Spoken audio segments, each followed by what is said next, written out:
할렐루야. 우리 이 믿음의 고백이 이 새벽마다 울려 퍼질 때에 하나님께서 주시는 놀라운 기적의 역사를 줄 믿습니다.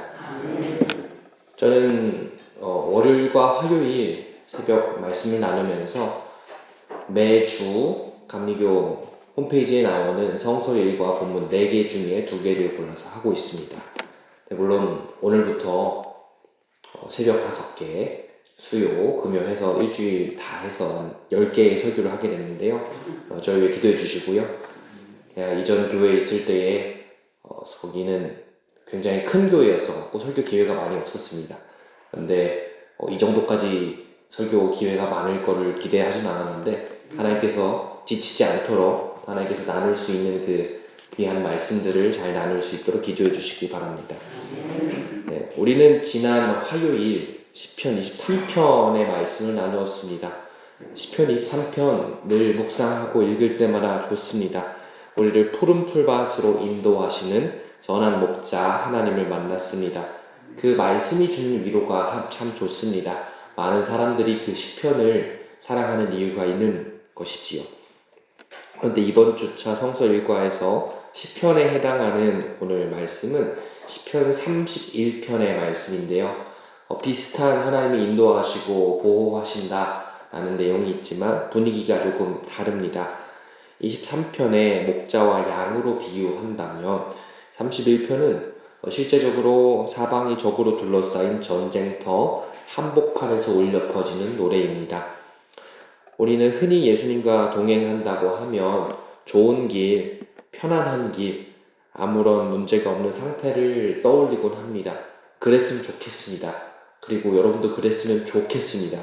하지만 진짜 동행의 가치는 폭풍우가 몰아칠 때 드러납니다. 여러분, 어린아이가 부모님의 손을 붙잡고 어딘가를 간다고 생각해 보십시오.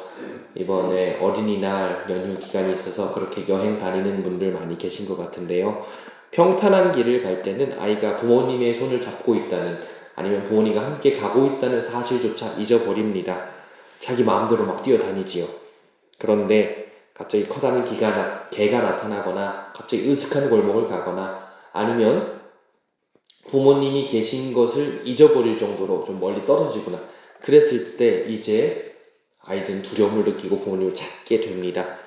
그럴 때마다 부모님의 손을 꽉 잡습니다. 부모님의 품속으로 파고들게 되는 것입니다. 오늘 본문의 다윗이 그런 상태입니다. 다윗은 지금 주의 손의 내용을 부탁한다 라고 부르짖습니다. 여기서 부탁한다 라는 것은 단순히 맡긴다는 것을 넘어 나의 모든 주권을 하나님께 완전히 넘겨드린다는 뜻입니다. 시편 23편에서 목자의 뒤를 따르는 양의 평안함을 보여준다면 오늘 말씀이 31편에서는 거친 파도 속에서 우리 선장 되신 주님의 손을 꽉 붙잡는 그런 동행의 치열함을 보여주게 됩니다.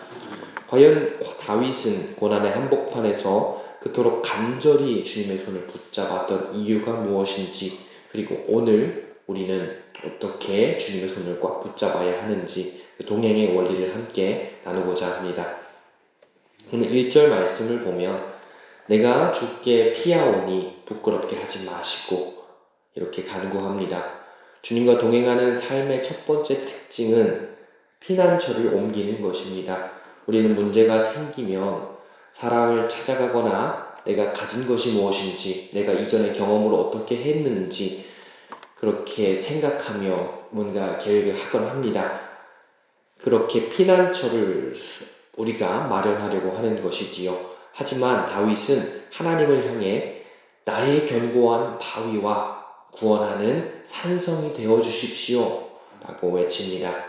예수님과 동행한다는 것은 인생의 비바람이 불 때 내 숨을 곳이 오직 주님의 길임을 인정하는 것입니다.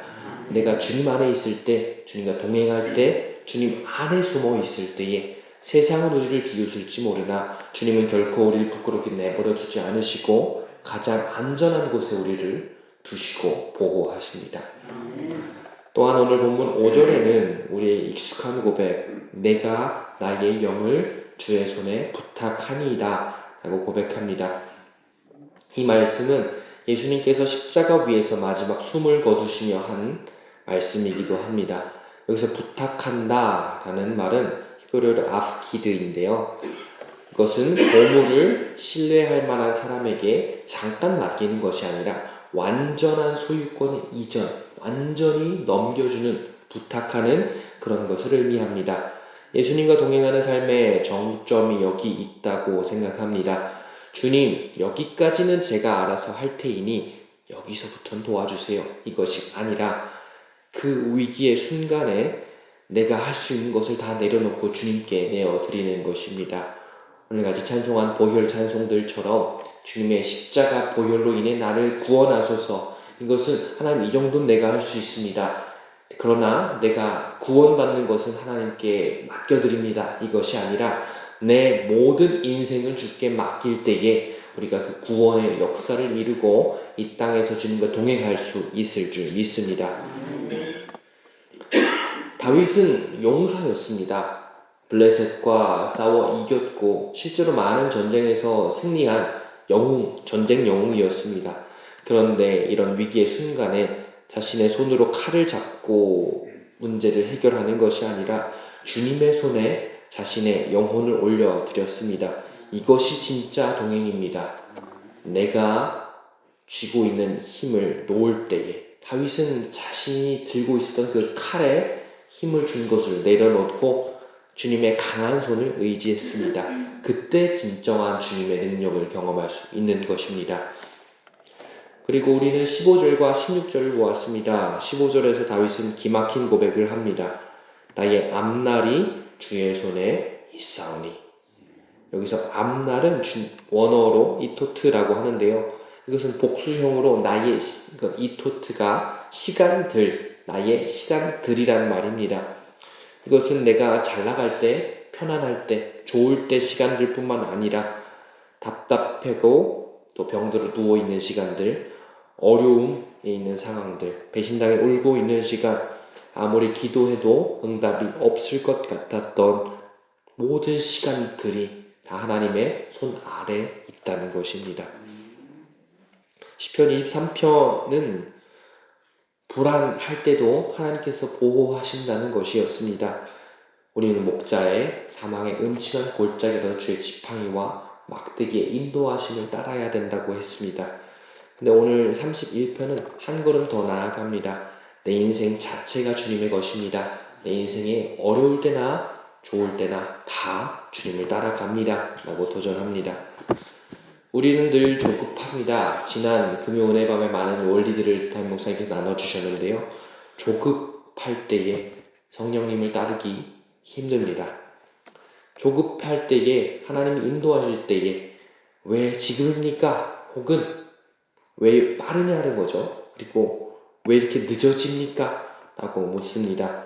하지만 주님과 동행하는 자는 주님의 시계를 보는 자입니다. 내 인생의 시간을 주관하시는 분이 주님이심을 믿기에 비바람이 치는 어두운 밤에도 주의 손이 항상 나를 붙잡고 계시니 가장 정확한 때에 배를 띄워주시고 가장 정확한 때에 나를 인도하신다라는 것입니다. 마지막 16절에서 다윗은 이렇게 간구합니다.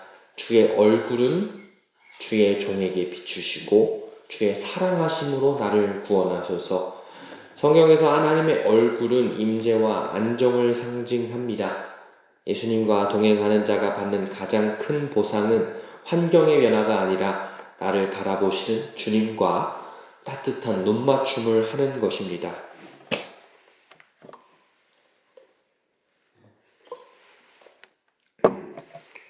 사람들은 다윗을 비난하고 얼굴을 돌렸습니다. 가장 가까운 친구들도 그를 외면했습니다. 세상의 모든 얼굴이 나를 향해 찌푸려지고 나를 보지 않을 때에 오직 주님만의 그 인자한 얼굴로 나를 비추어 주십니다. 동행은 단순히 옆을 걷는 것이 아니라 서로의 얼굴을 확인하며 걷는 것입니다. 그냥 주님을 졸졸 따라가는 것이 아니라 주님과 손잡고 걷는 것이 동행입니다. 여러분을 힘들게 하는 자의 얼굴을 보는 것이 아니라 나를 향하여 미소 지으시는 주님의 얼굴을 바라보시길 바랍니다. 그 주님은 우리 아시고 우리와 함께 하십니다. 그리고 너를 사랑한다 말씀하십니다. 저는 오늘 본문 말씀 16절을 묵상하면서 주의 얼굴을 주의 종에게 비추시고 나를 구원하실 때에 우리가 빽빽 주님 구원해 주세요, 간구합니다, 살려주세요 외쳐서 불쌍히 여겨서 구원하시는 것이 아니라 주의 사랑하심으로 나를 구원하십니다 라는 것이 굉장히 큰 감동을 받았습니다. 주님은 우리를 사랑하십니다. 그리고 저도 늘 답답할 때 기도하며 하나님께서 정말 이렇게 말씀을 많이 주실 때가 있습니다. 나의 사랑 안에 거하라. 그럼 괜찮다. 너희가 불안할 때도, 조급할 때도, 답답할 때도, 해결되지 않는 것 같아도 나의 사랑 안에 거하라. 저는 그 사랑이 무엇인지 압니다. 하나님의 사랑의 크기가 무엇인지 알기 때문에 자기 아들을 내어줄 정도로 그 큰 사랑을 우리에게 주신 것을 알기에 나의 사랑 안에 거하라. 그것은 공수표처럼 넣는 것이 아니라 이미 주신 그 사랑 안에 거하라 라는 것인 줄 알기에 사망의 음침한 골짜기 어려운 환경 속에 있을 때도 주의 종에게 비추시는 주의 얼굴, 우리를 구원하시는 주의 사랑하심이 있습니다. 우리가 어려운 쪽에 있을 때도 주님의 얼굴을 구한다면 주님의 얼굴을 배울 때 어느새 그곳은 하나님의 영광이 가득한 장소가 될 것입니다. 사랑하는 성도 여러분, 오늘 우리는 시편 31편을 통해 동행의 참된 의미를 확인했습니다. 우리 하나님과 동행한다는 것은 단순히 주님의 뒤를 쫓아다니는 것, 아니면 주님과 그냥 같은 공간에 있는 것이 아닙니다.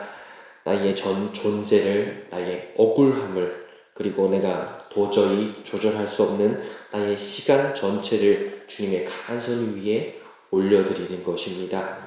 다윗은 사방에 그물이 쳐진 절망적인 상황에도 자기 손에 든 칼을 들고 휘두르는 것, 나의 경험과 내 군사들, 내가 지금까지 싸웠던 것을 의지하는 것이 아니었습니다. 그저 주님의 손을 꽉 잡았습니다. 그리고 외쳤습니다. 하나님, 내 영을 주의 손에 부탁하니이다. 나의 앞날이 주의 손에 있나이다. 여러분을 불안하게 하는 내일들이 있습니까? 내 힘으로 도저히 풀 수 없는 꼬여버린 인간관계나 아니면 건강의 문제나 그런 상황의 매듭들이 있습니까? 이 새벽 여러분의 그 무거운 짐을 주님의 손에 옮겨 놓으시기 바랍니다. 우리는 한치 앞을 모르지만 우리의 동행하시는 그 주님은 우리의 인생 지도를 다 펼쳐놓고 가장 정확한 때에, 가장 좋은 때에 우리를 인도하고 계십니다. 내가 잡고 쫓아가려고 하면 놓치지만 주님의 손에 나를 위탁하여 드리면 주님이 모든 것을 책임지십니다. 오늘 하루 그 든든한 주님의 손을 의지하며 당당하게 걸어 나가십시오. 어떤 상황의 막막함이 아니라 나를 향해 환하게 비추시는 주님의 얼굴빛을 바라보며 주님과 동행하십시오. 그 하나님의 선하심이 오늘 이 새벽 주님의 손에 인생을 맡긴 모든 성도님들, 우리 동산교회 모든 성도님들의 인생 가운데도 반드시 나타날 것입니다. 그 주님과 함께 승리하시는 복된 하루 되시기를 주님의 이름으로 축복합니다. 기도하시겠습니다.